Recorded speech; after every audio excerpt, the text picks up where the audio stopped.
Hello అందరికి.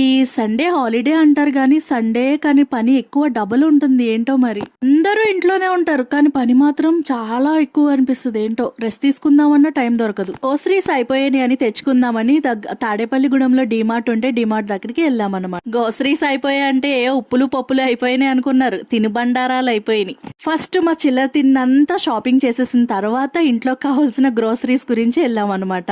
కానీ ఇక్కడ నాకు డిమార్ట్ లో తెలిసింది ఏంటంటే ఆఫర్ పెడతారు. ఆ ఆఫర్ లో తీసుకుంటాం మనం, కానీ బిల్ వేసినప్పుడు ఆఫర్ కొట్టరు. ఏంటో మనకు అర్థం కాదు. నేను డార్క్ ఫ్యాంటసీ బిస్కెట్ ప్యాకెట్ తీసుకున్నాను, అది ఆఫర్ లో ఉంది. కానీ నేను బిల్ వేయించుకున్నప్పుడు నాకు ఫుల్ అమౌంట్ పడింది. ఏంటని అడిగితే అప్పుడు ఆఫర్ అమౌంట్ వేసాడనమాట. మీరు కూడా బిల్ వేయించేటప్పుడు పర్టికులర్ గా ఆఫర్ లో తీసుకున్నప్పుడు చూసుకుని తీసుకోండి. గుడ్డెద్దెల్లి చేలో మేసినట్టు తీసేసుకోకండి అలాగా. ఫైనల్ గా ఇంటికి వచ్చి నేను నా కొడుకు ఆస్తి పంపకాలు పనిచేసుకుని మొత్తం అంతా సెట్ చేసుకుని సర్దేసుకుని పెట్టేసాను. ఈ షూ కూడా బాగుందని నేను తీసుకున్నాను డిమార్ట్ లో. 249 రూపీస్ పడింది. వీడియో నచ్చితే లైక్ చేయండి, సబ్స్క్రైబ్ చేయండి ప్లీజ్.